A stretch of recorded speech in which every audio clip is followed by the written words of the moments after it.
ચાલો મિત્રો, વાનેચા ફેમિલી વ્લોગમાં આપનું હાર્દિક સ્વાગત છે। આજે આપણે સરસ મજાની રેસીપી બનાવવાની છે મિત્રો। તો હું આજે રેસીપી લઈને રસોડામાં આવી ગયો છું મિત્રો। ચાલો સરસ મજાની રેસીપી આજે આપણે બનાવશું મિત્રો। તમે પૂરેપૂરી રેસીપી જોજો।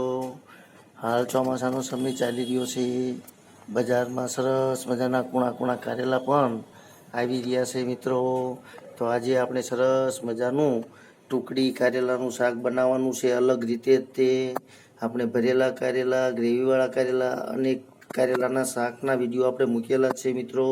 તેમજ આજે આપણે અલગ રીતે જ ટુકડા કરીને સરસ મજાનો ઉપરથી લોટ નાખીને અલગ રીતે જ શાક બનાવવાનું છે। તમે પૂરેપૂરી રેસીપી જોઈજો મિત્રો। તો ચાલો સૌપ્રથમ આપણે કારેલાનું કટિંગ કરીને મીઠાથી સાફ કરી લઈએ કે જેથી કરીને તેની અંદર અમુક ટકા કડવાશ ઓછી થશે મિત્રો। અને કારેલા તો ખાવા જ જોઈએ અઠવાડિયામાં એકવાર।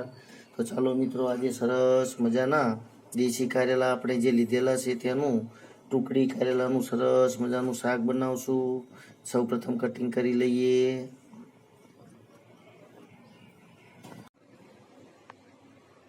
ચાલો મિત્રો, સરસ મજાનું કટકી કારેલાનું શાક આપણે તૈયાર કરી લઈએ। તેલ આપણું આવી ગયું છે। થોડીક રાઈ ઉમેરી દઈએ, થોડુંક આખું જીરું, 1 ચમચી હિંગ,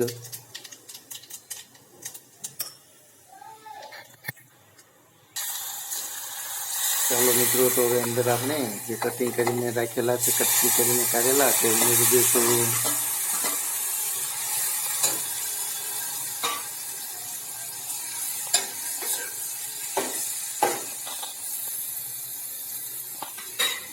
સરસ મજાનું આપણું આજે કટકી કારેલાનું શાક બનાવવાનું છે। સ્વાદ પ્રમાણે મીઠું પણ ઉમેરી દઈએ।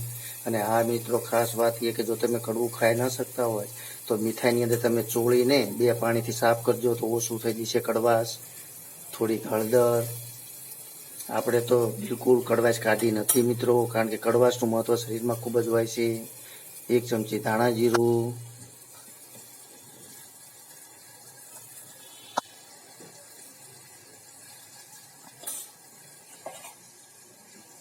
અને મિત્રો પછી આપણે આને 50% સુધી પકવવાનું છે। અને ત્યાર પછી આપણે તેની અંદર લસણવાળું ચટણી, તેમજ થોડો ચણાનો બેસન, ગોળ અને ધાણા જીરું અંદરથી ઉમેરશું મિત્રો। પણ 50% આપણું શાક પાકી જાય ત્યાર પછી જ ઉમેરશું।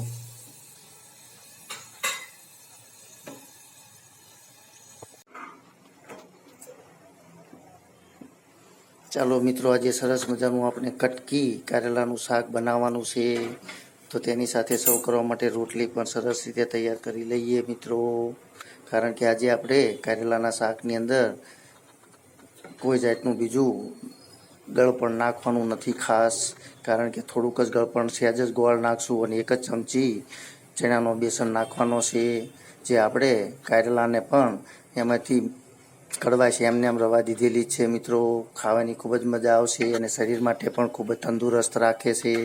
તેમજ ડાયાબિટીસવાળાને ખૂબ જ ફાયદો થાય છે મિત્રો કડવાશ ખાવાથી। તેમજ જો ચામડીના રોગ હોય તો પણ જો આવું કડવાશ ખાવી તો આપણને ઘણા બધા લાભ રહેતા હોય છે। તો ચાલો મિત્રો, હવે સરસ રીતે રોટલી તૈયાર કરી લઈએ।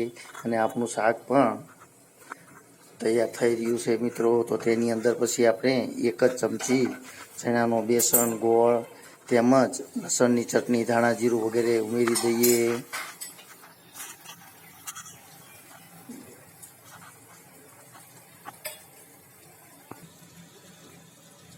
ચાલો મિત્રો, તો આપણે હવે અંદર ચણાનો લોટ, લસણની ચટણી અને થોડો ગોળ ઉમેરી દીધેલો છે। તો હવે તેને 2-3 મિનિટ સુધી પાકવા દઈશું।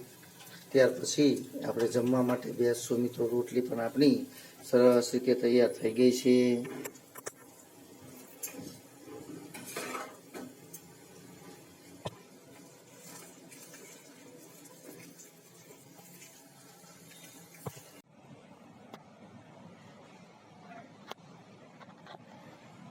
ચાલો મિત્રો, સરસ મજાનું આપણું કટકી કારેલાનું શાક તૈયાર થઈ ગયું છે। તમે જોઈ રહ્યા છો। ખાવાની જમાવટ છે મિત્રો આજે, કારણ કે કારેલાનું શાક મને તો ખૂબ જ ભાવે છે, તમને પણ ભાવતું હોય છે, ને ના ભાવે તો પણ ખાઈજો મિત્રો, જે શરીર માટે ખૂબ જ ગુણકારી છે. આજે વાતાવરણ પણ વરસાદ છાયો છે. ચાલો મિત્રો, તો સરસ મજાનું ચોમાસાનું વાતાવરણ હોવાથી કારેલાનું શાક ખાવાની ખૂબ જ મજા આવશે. જો તમે મિત્રો આવું શાક ચોક્કસથી બનાવજો એકવાર. જો આવું શાક તમે ટુકડી શાક બનાવશો તો આંગળા ચાટીને ખાઈશો મિત્રો, અને રોટલી પણ ઘટશે, કારણ કે ખાવાની ખૂબ જ સ્વાદિષ્ટ એવું આ શાક બનતું હોય છે. તો ચાલો મિત્રો, આજે આપણે સરસ મજાનું કારેલાનું શાક તેમજ કેરા છે, કેરા પણ સરસ એવી ઔષધિ જ ગણાય એક જાતની, તે પણ સ્વાદિષ્ટ હોય છે. અથાણું મિત્રો, છાશ છે, ઘઉંની સરસ મજાની ફુલકા રોટલી છે, ગોળ છે, જમવાની જમાવટ છે મિત્રો. તો ચાલો આપણા બગીચામાં બેસીને જમી લઈએ. જો તમને મારી આ રેસીપી પસંદ આવી હોય તો મિત્રો ચોક્કસથી લાઈક, શેર અને સબસ્ક્રાઈબ કરજો મિત્રો. જય યોગેશ્વર ભગવાન.